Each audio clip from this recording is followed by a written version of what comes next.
Hello students, जैसे कि आप लोगों को मैंने पिछले वीडियो केमिकल बॉन्डिंग पार्ट 4 में कोवेलेंट बॉन्डिंग के बारे में समझाया था। कोवेलेंट मॉलिक्यूल्स के एग्जांपल हम लोगों ने देखे थे। उसके बाद हम लोगों ने मल्टीपल बॉन्ड्स के बारे में देखा था, वैलेंस इलेक्ट्रॉन्स के बारे में समझा था। उसके बाद हम लोगों ने फॉर्मल चार्ज की कैलकुलेशन भी की थी। आज का टॉपिक ऑफ कंसर्न रहेगा केमिकल बॉन्डिंग पार्ट 5 वीडियो में। हम लोग आज प्रॉपर्टीज़ ऑफ कोवेलेंट मॉलिक्यूल्स के बारे में देखेंगे, अलग अलग बॉन्ड पैरामीटर्स देखेंगे। ठीक है दोस्तों, तो चलिए शुरू करते हैं। मेरा नाम है चिरंजीत चौधरी और आप सभी का स्वागत है यूट्यूब चैनल रसायन शास्त्री में।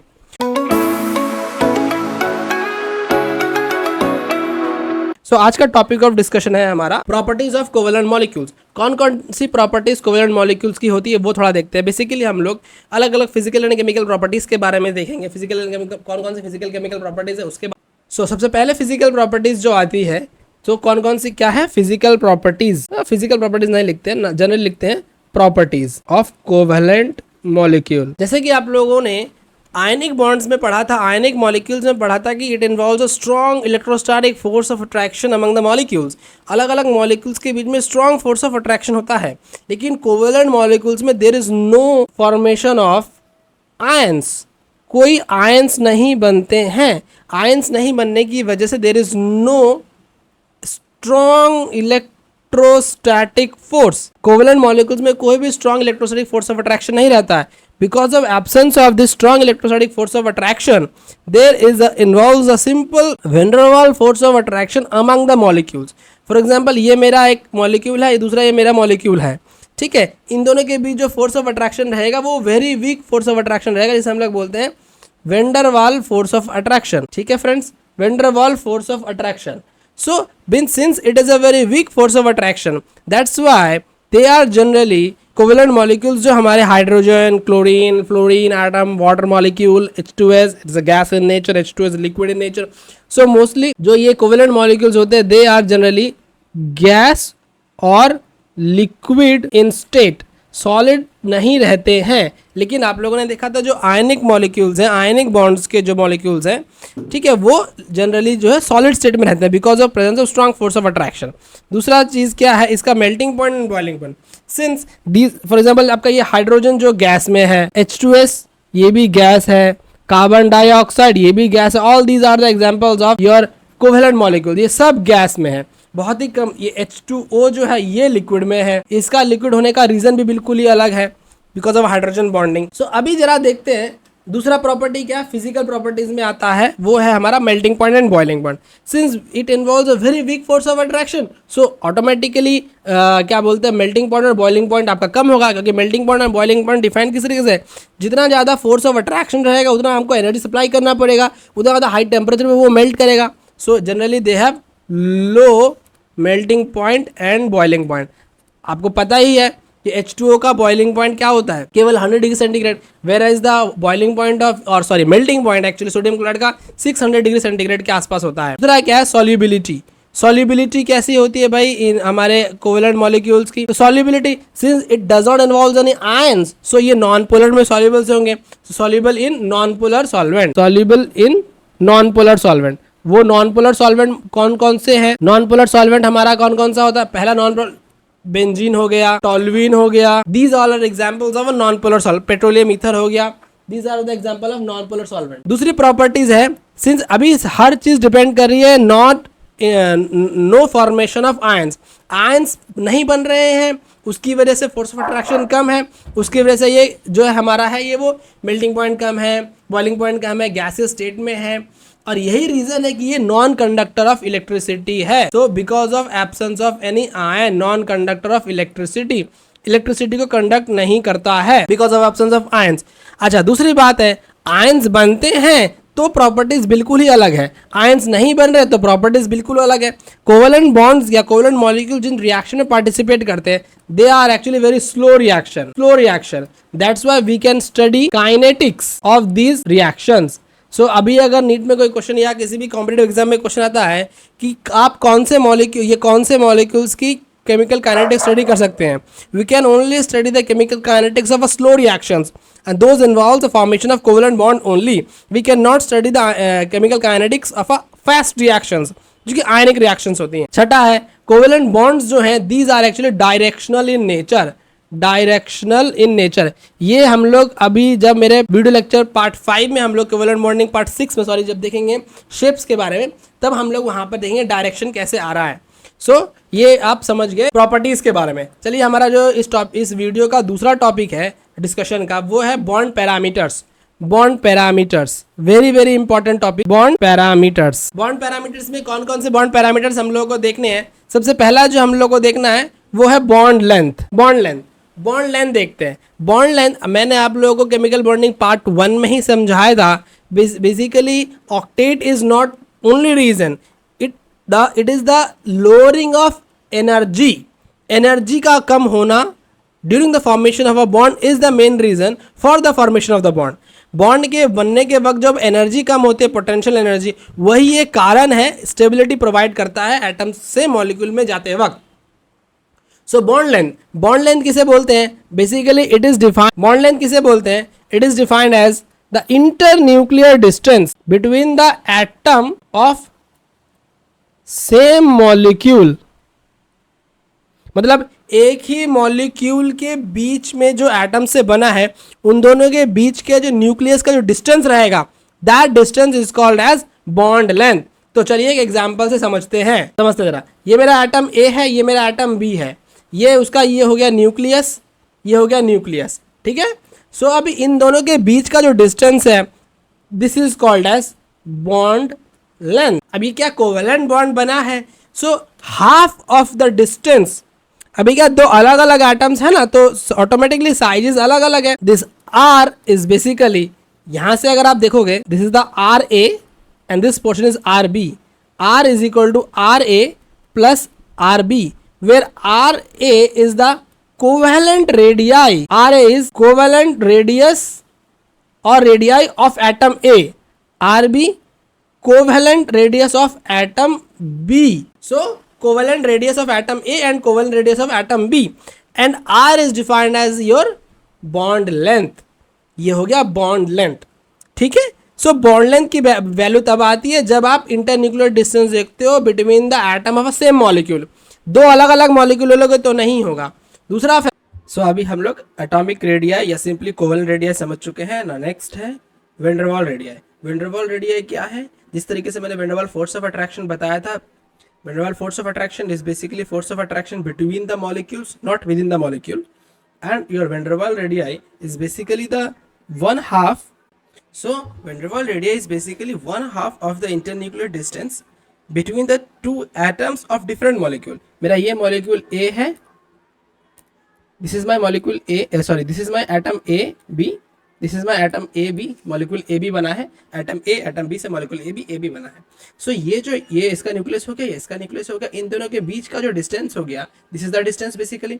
इसका अगर आप 1/2 करोगे, you will be getting the, इसका 1/2 अगर आप करेंगे, we will be getting the van der Waals radii. जो डिस्टेंस होता है वो बेसिकली ये डिस्टेंस हो गया वैन डर वाल डिस्टेंस, और इसका हाफ हो गया आपका वैन डर वाल रेडियाई, ठीक है। सो कोवेलेंट रेडियाई का टर्म जो आएगा वो आएगा विद इन द मॉलिक्यूल, एक मॉलिक्यूल के बीच के इंटरन्यूक्लियर डिस्टेंस का 1/2, और वैन डर वाल रेडियाई का डेफिनेशन आएगा बिटवीन टू डिफरेंट मॉलिक्यूल्स। जैसे कि आप लोगों को मैंने पिछले वीडियो में समझाया था कि there involves the formation of more than one bond between the atoms. For example carbon dioxide, nitrogen molecule, oxygen molecule, this involves more than one bond, ठीक है। This is called as bond multiplicity. For example carbon single bond carbon बनता है तो single bond हो गया, carbon double bond carbon बनता है तो डबल बॉन्ड हो गया, कार्बन ट्रिपल बॉन्ड कार्बन बनता है, इसका बॉन्ड मल्टीप्लिसिटी 1 होगा, इसका 2 होगा, इसका 3 होगा। सो अलग अलग बॉन्ड मल्टीप्लिसिटी होती है। सिंगल बॉन्ड के लिए बॉन्ड मल्टीप्लिसिटी 1, डबल के लिए 2, ट्रिपल के लिए 3। तो मेरा एक मॉलिक्यूल है acetylene molecule, CH triple bond CH की जब bond multiplicity between the carbon carbon atom is 3, ठीक है। मेरे पास मॉलिक्यूल है इथेन मॉलिक्यूल, मेरे पास मॉलिक्यूल है इथेन मॉलिक्यूल CH3, इसके बीच की bond multi carbon atom carbon के बीच एक कार्बन एटम दूसरे कार्बन एटम की बॉन्ड मल्टीप्लिसिटी 1 हो गई। Very important property is next is your bond dissociation energy. Bond dissociation energy किसे बोलते हैं? अभी बॉन्ड डिसोसिएशन एनर्जी BDE, ये एक बहुत ही इंपॉर्टेंट कॉन्सेप्ट है, यहाँ से काफी क्वेश्चंस भी पूछे गए हैं। बॉन्ड डिसोसिएशन एनर्जी बेसिकली हम लोगों को पता है कि जब कोई मॉलिक्यूल बनता है from the atom it releases energy. So during the formation of bond energy releases, मतलब अगर एक एटम्स ए है, एटम बी है, इसने बॉन्ड बनाया, मॉलिक्यूल बना, तो एनर्जी रिलीज हो गई ऑटोमेटिकली। ये जो बॉन्ड बना है, इस बॉन्ड को ब्रेक करने के लिए we need the supply of energy. इस बॉन्ड को तोड़ने के लिए हमको बाहर से एनर्जी की जरूरत पड़ेगी। So bond dissociation energy is defined as the amount of energy required to break the bond in the molecule is called as bond dissociation energy. So amount of energy required to break the bond between the atoms. So this is called bond dissociation energy. अब जरा देखते हैं हम लोग कि bond dissociation energy कौन कौन से फैक्टर्स के ऊपर डिपेंड करती है। सबसे पहले जो बॉन्ड लेंथ के बारे में मैंने देखा था, मैंने बहुत बताया था आपको बॉन्ड लेंथ के बारे में। सो बॉन्ड डिसोसिएशन अभी क्या है, बॉन्ड लेंथ जो है आपका वो डिपेंड कर रहा है किस चीज के ऊपर। Bond length depends upon your the size, depends upon the size of atoms, combining atoms के साइज के ऊपर डिपेंड कर रहा है। जैसे जैसे साइज बढ़ेगा automatically with increasing the size bond length will increase. So with increasing size increase करने की वजह से बॉन्ड लेंथ बढ़ जाएगा। अगर बॉन्ड लेंथ बढ़ेगा साइज इंक्रीज करने की वजह से, सो बॉन्ड वीक हो जाएगा। बॉन्ड वीक हो जाएगा मतलब बॉन्ड डिसोसिएशन एनर्जी कम लगेगी उसके लिए, उस बॉन्ड को ब्रेक करने के लिए। तो bond length is directly proportional with your size of the atoms and bond dissociation energy is inversely proportional with the size of the atom. बढ़ने से बॉन्ड डिसोसिएशन एनर्जी कम होती है और एटम का साइज छोटे होने से बॉन्ड डिसोसिएशन एनर्जी बढ़ जाती है। बॉन्ड मल्टीप्लिसिटी के ऊपर बॉन्ड लेंथ कैसे डिपेंड कर रहा है, बॉन्ड लेंथ आपका बॉन्ड मल्टीप्लिसिटी के ऊपर कैसे डिपेंड कर रहा है, directly proportional with bond multiplicity. अगर मेरे एटम्स के बीच मल्टीपल बॉन्ड्स बन रहे हैं, सो वो बॉन्ड काफ़ी स्ट्रांग है। मल्टीपल बॉन्ड बनने का मतलब स्ट्रांग बॉन्ड है, इसका मतलब दो एटम न्यूक्लियस जो है दो एटम काफ़ी क्लोज है, इसका मतलब बॉन्ड लेंथ स्मॉल है। फॉर एग्जांपल ऑक्सीजन में डबल बॉन्ड बना है, नाइट्रोजन में ट्रिपल बॉन्ड बना है, तो ऑटोमेटिकली इसका बॉन्ड लेंथ कम होगा, इसका बॉन्ड लेंथ ज़्यादा होगा। और बॉन्ड डिसोसिएशन एनर्जी क्या होगी, इसकी ज़्यादा होगी, इसकी कम होगी। सो bond dissociation energy of oxygen is less than that of nitrogen. So nitrogen, in order to break the nitrogen molecule, we need more amount of energy as compared to oxygen molecule. चलिए और भी थोड़ा example समझते हैं हम लोग। अभी क्या है, मैंने जैसे कि आप लोग मेरे थंबनेल देखा होगा, मैंने लिखा था द फ्लोरीन एटम। फ्लोरीन एक इतना न्यूटोरियस एटम है कि भाई उसकी अलग अलग प्रॉपर्टीज हो जाती है बाकी चीज़ों से। जैसे कि मैंने आप लोगों को केमिकल प्रॉपर्टीज़ में भी समझाया था, जब हम लोग केमिकल पीरियोडिसिटी पढ़ रहे थे, कि fluorine being the most electronegative element in the system, still electron gain and enthalpy of the fluorine atom is less than that of chlorine atom.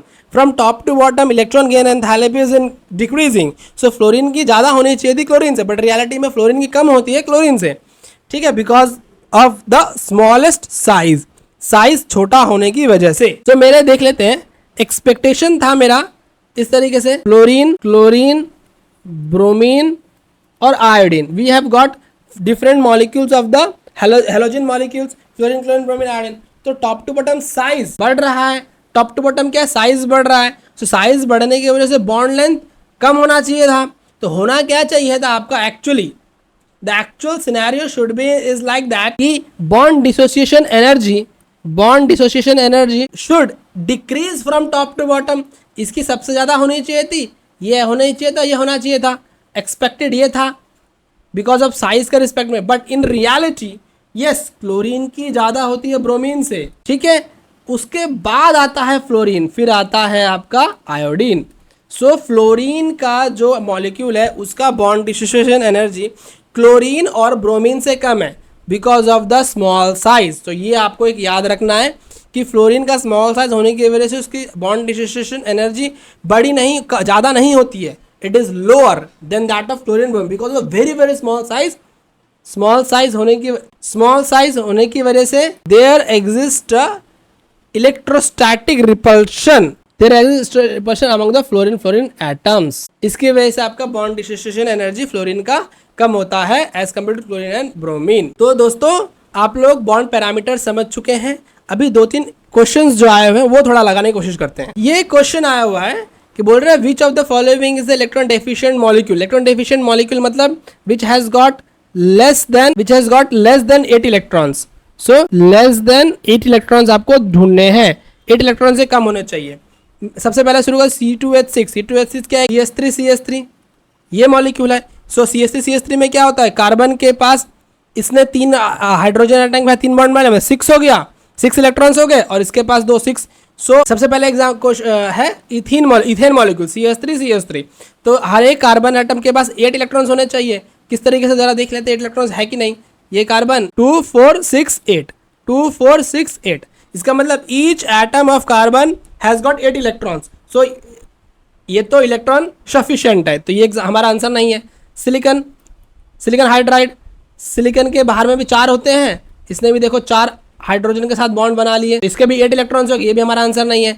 PH3 जरा देखते हैं। फॉस्फोरस के भी बाहर 5 इलेक्ट्रॉन्स होते हैं, एक लोन पेयर है। जरा PS 2 4 6 और 8, ये भी नहीं है। B2H6, अभी आप बोलोगे कि सर हमको तो B2H6 का स्ट्रक्चर ही नहीं पता है। कोई प्रॉब्लम नहीं, अगर आपको स्ट्रक्चर नहीं पता है तो आप क्या करो, सिंपल उसके वैलेंस इलेक्ट्रॉन काउंट कर लो। वैलेंस इलेक्ट्रॉन, बोरॉन के वैलेंस इलेक्ट्रॉन कितने होते हैं, each boron will donate 3 electrons, तो 2 बोरॉन के लिए 6 इलेक्ट्रॉन, 6 हाइड्रोजन एटम ने डोनेट किए 6, 6 + 6 12/2, सो आपका कितना हो गया 6 इलेक्ट्रॉन्स।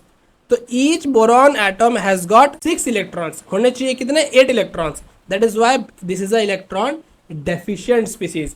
लेकिन सबसे अच्छा है आपको बोरोन का स्ट्रक्चर पता होना चाहिए। बोरोन का स्ट्रक्चर किस तरीके से होता है, इस तरीके से बोरोन का स्ट्रक्चर होता है। सो B2H6 2 4 5 6 2 4 5 6, ये जो मैंने रेड वाले से बनाया है, दीज जो रेड वाले से बनाया है, these are the special bonds जो हम लोग बाद में डिस्कस करेंगे। सो ये इलेक्ट्रॉन डेफिशिएंट स्पीसीज हो गया। सो फ्रेंड्स, अभी हम लोग केमिकल बॉन्डिंग पार्ट 5 में हम लोगों ने काफ़ी कुछ डिस्कस किया।